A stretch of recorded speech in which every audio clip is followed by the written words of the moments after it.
Lord be with you.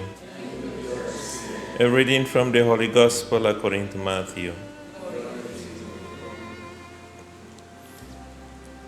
Jesus said to his disciples, "If your virtue goes no deeper than that of the scribes and the Pharisees, you will never get into the kingdom of heaven.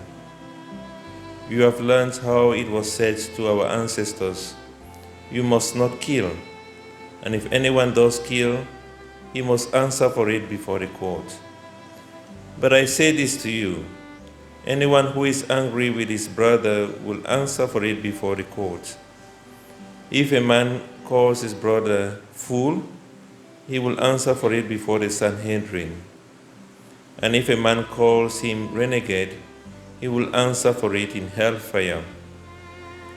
So then, if you are bringing your offerings to the altar and there remember that your brother has something against you, leave your offering there before the altar. Go and be reconciled with your brother first, and then come back and present your offering. Come to terms with your opponent in good time while you are still on the way to the courts with him, or he may hand you over to the judge, and the judge to the officer, and you will be thrown into prison. I tell you solemnly, you will not get out until you have paid the last penny."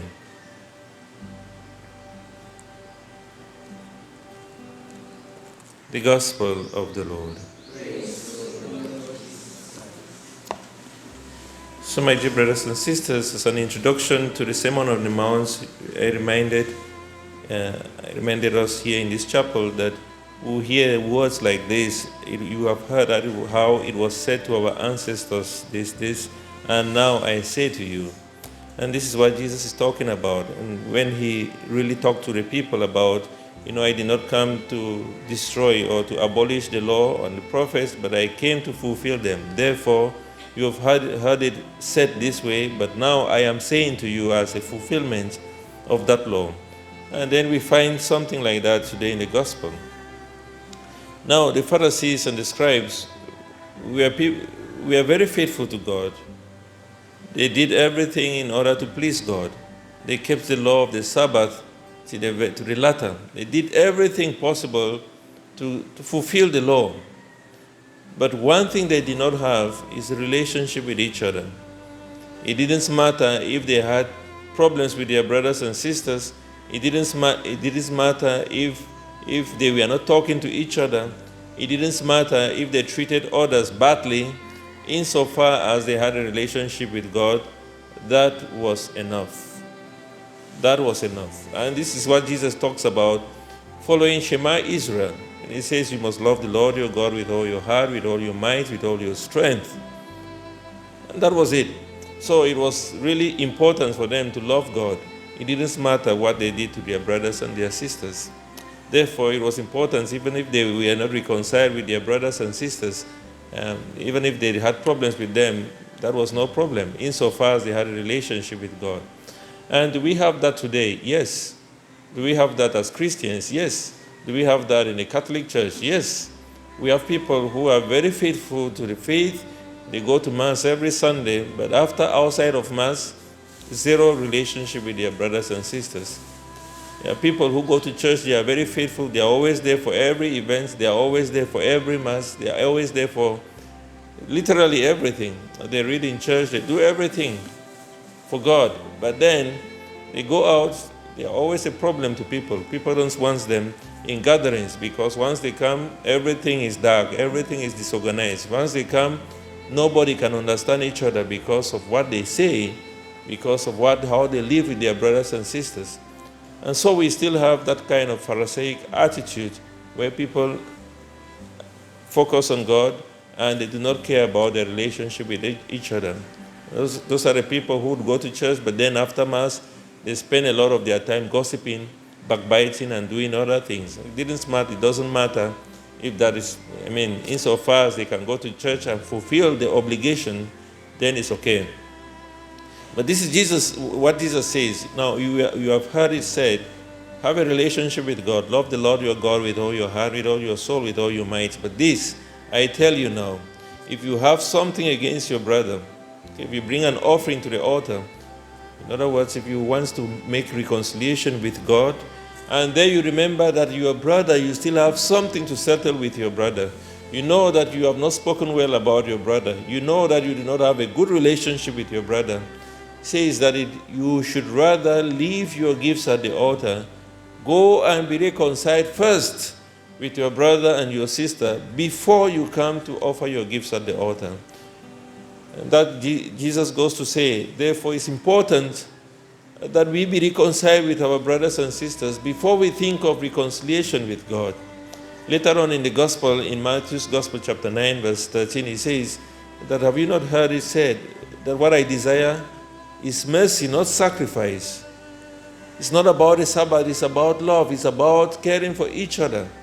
It's not about offering our gifts to the altar on the altar, but it's about getting reconciled with our brothers and sisters. It's even much important to feed your brother and your sister, your neighbor, than to give offering to the church. It's more important to look at what is happening around you than to think about how are we going to make it better in church. No. And that is what Jesus talks about. We have to pay attention to the needs of our brothers and sisters. We have to think about reconciling with our brothers and sisters first before reconciling with God. And the book of Proverbs also talks about it, that what is pleasing to God is justice and what is truth, not sacrifice. It's not about sacrifice. Proverbs chapter 21 verse 3. It's not about the sacrifice that you offer, but about what is just and true. How you reconcile with your brothers and sisters. It's not about these politicians who come to church and they receive Holy Communion all the time and they are not really reconciled with the people. They know they are doing a lot of evil outside there. They know they are promoting corruption. They know they are promoting abortion and other things. And yet they would come to church, and I think that is the greatest form of hypocrisy that we allow within the church. This is what Jesus talks about. Sacrifice to God is important. But first we have to be reconciled with our brothers and sisters, and then we can offer freely our offerings to God. You can't say you are going to confession to ask God for forgiveness when you know you are not talking with your brother and your sister. No, you have to be reconciled with your brother and sister, and then you go to confession and be reconciled with God. So it's important to have the horizontal reconciliation before a vertical one. We have to be related as brothers and sisters in this world before we go up to God. And this was the mistake of the Pharisees, and this is what Jesus came to fulfill. You have heard it say that this is how you can relate with your brother and your sister, but now I tell you that you have to be reconciled with them first before you be reconciled with God. It is not just about praising God, it's not just about relating with God when we have zero relationship with our brothers and sisters, when you can't say anything good about your brother or sister, when all you do is to destroy their name, where all you do is to backbite, where all you do is to give them a hard time. No. We have to live as Christians. To live as Christians is we must love each other. We must live as Christians with one another. How good and how wonderful it is when brothers and sisters live in unity. We must be able to live like that. And in that way, we can therefore offer pleasing sacrifice to God. It is only then that our sacrifice will rise in God's presence like fragrant incense, especially when we are reconciled with our brothers and our sisters.